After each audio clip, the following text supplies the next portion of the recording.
In 1982, I was finishing my associate degree in topography at a technical school. En 1982, j'ai obtenu mon diplôme d'études supérieures en topographie dans une école technique. À la fin de l'année, un camarade de classe a voulu avoir une conversation avec moi. Je me souviens que nous avons quitté les autres membres de la classe et nous sommes rendus dans un endroit près d'un terrain de sport. Une fois là-bas, il m'a parlé de ses convictions religieuses et m'a montré un livre qu'il m'a même donné. Honnêtement, je ne me souviens pas de tout ce qu'il a dit, mais je me souviens très bien de ce que j'ai ressenti quand il a dit « Je te témoigne que ce livre est vrai et que l'évangile de Jésus-Christ a été rétabli. » Après notre conversation, je suis rentré chez moi. J'ai rapidement feuilleté le livre et l'ai posé sur une étagère. Comme nous étions à la fin de l'année et que c'était ma dernière année d'études de topographie, je n'ai pas vraiment prêté attention au livre, ni aux camarades de classe qui m'en avaient parlé. Vous avez déjà deviné le nom du livre. Oui, c'était le livre de Mormon. 5 mois plus tard, les missionnaires sont venus chez moi. Ils partaient juste au moment où je rentrais du travail. Je les ai invités à entrer. Nous nous sommes installés sur le patio devant la maison et ils m'ont instruit. Au cours de ma recherche de la vérité, je leur ai demandé quelle église était la vraie et comment la trouver. Les missionnaires m'ont appris que je pouvais recevoir cette réponse personnellement. Avec beaucoup d'attente et de bonne volonté, j'ai accepté leur défi de lire plusieurs chapitres du livre de Mormon. J'ai prié avec un cœur sincère et avec une intention réelle. La réponse à ma question a été claire et quelques jours plus tard, le 1er mai 1983, pour être précis, j'ai été baptisé et confirmé membre de l'Église de Jésus-Christ des Saints des derniers jours.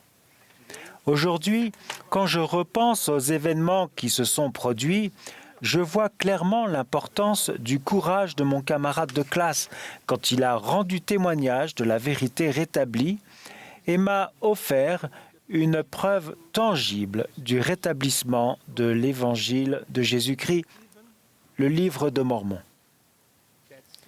Cet acte simple, mais d'une grande importance pour moi, a créé un lien entre les missionnaires et moi lorsque je les ai rencontrés.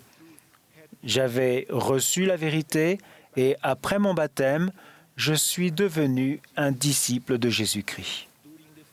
Au cours des années suivantes, avec l'aide de personnes très spéciales, telles que des dirigeants, des instructeurs et des amis, et aussi par mon étude personnelle, j'ai appris que ma décision de devenir un disciple de Jésus-Christ impliquait non seulement le fait de défendre la vérité, mais aussi celui de la proclamer. Lorsque nous acceptons de croire en la vérité, de la suivre et de faire l'effort de devenir de vrais disciples de Jésus-Christ, nous ne recevons pas de certificat garantissant que nous ne commettrons pas d'erreurs, que nous ne serons pas critiqués ou que nous ne serons pas tentés de nous éloigner de la vérité ou même que nous ne connaîtrons pas d'affliction. Mais connaître la vérité nous permet de savoir qu'une fois que nous entrons sur le chemin étroit et resserré qui nous ramènera en la présence de notre Père céleste, il y aura toujours un moyen d'échapper à ces difficultés. Nous pourrons toujours douter de nos doutes avant de douter de notre foi. Et enfin, nous avons la garantie que nous ne serons jamais seuls lorsque nous traverserons des afflictions, car Dieu intervient en faveur de son peuple dans ces afflictions. Une fois que nous connaissons la vérité, le Seigneur nous donne l'occasion de faire ce que lui-même ferait s'il était présent. Il nous a enseigné ce que nous devons faire. Et vous irez, avec la puissance de mon esprit, prêchant mon évangile 2 par 2, en mon nom, élevant la voix comme avec le son d'une trompette, proclamant ma parole comme des anges de Dieu. L'occasion de servir en tant que jeune missionnaire est unique. Chers jeunes gens, ne retardez pas votre préparation à servir le Seigneur en tant que missionnaire. Lorsque vous rencontrez des situations qui rendraient difficile la décision de faire une mission, comme interrompre vos études pendant un certain temps, dire au revoir à votre petite amie sans aucune garantie que vous ressortirez de nouveau avec elle, ou même devoir dire non à un emploi, souvenez-vous de l'exemple de Jésus-Christ. Pendant son ministère, il a également rencontré des difficultés, notamment les critiques, les persécutions et finalement la coupe amère de son sacrifice expiatoire. Cependant, en toutes circonstances, il cherchait à faire la volonté de son Père et à lui rendre gloire. Jeunes filles, vous êtes les bienvenues pour œuvrer dans la vigne du Seigneur si vous le désirez. Et alors que vous vous préparez à servir en tant que missionnaire à plein temps, vous ne serez pas dispensés des mêmes difficultés. À tous ceux qui décident de le servir, je vous promets que les 24 ou 18 mois de service passeront dans le champ de la mission comme si vous restiez chez vous. Mais les possibilités qui s'offrent aux jeunes gens et aux jeunes filles dignes de l'Église dans le champ de la mission sont uniques. On ne peut pas dédaigner le privilège de représenter Jésus-Christ et son Église. Participer à d'innombrables prières, acquérir un témoignage et le rendre plusieurs fois par jour, étudier les Écritures pendant de nombreuses heures et rencontrer des personnes que vous ne rencontreriez jamais en restant chez vous sont des expériences indescriptibles. Ce même niveau d'expérience est réservé aux jeunes appelés par le Seigneur à faire une mission dédiée au service. Vous êtes les bienvenus et nous avons besoin de vous. Ne minimisez pas l'importance des missions dédiées au service, car elles fournissent également des expériences indescriptibles. Les âmes ont une grande valeur aux yeux de Dieu, ce qui inclut la vôtre. À votre retour de mission, la personne que vous fréquentiez avant votre départ ne vous aura peut-être pas attendu, mais vous aurez très bien appris à aborder de nouvelles personnes. Vos études auront plus de sens, car vous serez mieux préparé à la vie professionnelle. Et enfin, vous aurez la certitude d'avoir courageusement proclamé l'évangile de paix et témoigné de la vérité rétablie. Ceux d'entre vous qui sont mariés ou qui sont à d'autres étapes de la vie sont tout aussi essentiels à l'œuvre du Seigneur. Préparez-vous, menez une vie saine et recherchez l'autonomie temporelle et spirituelle parce que les occasions de faire ce que le Seigneur ferait pour ses enfants ne se limitent pas à un seul groupe d'âge.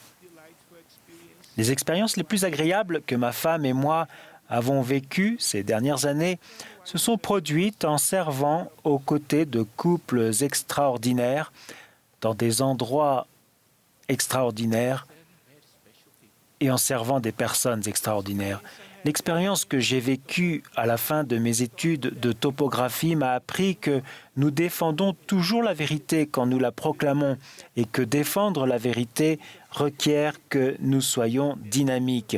La défense de la vérité ne doit jamais se faire de manière agressive, mais avec la volonté sincère d'aimer, de faire connaître et d'inviter les gens à qui nous témoignons de la vérité, ne pensant qu'au bien-être spirituel et temporel des enfants d'un Père céleste aimant.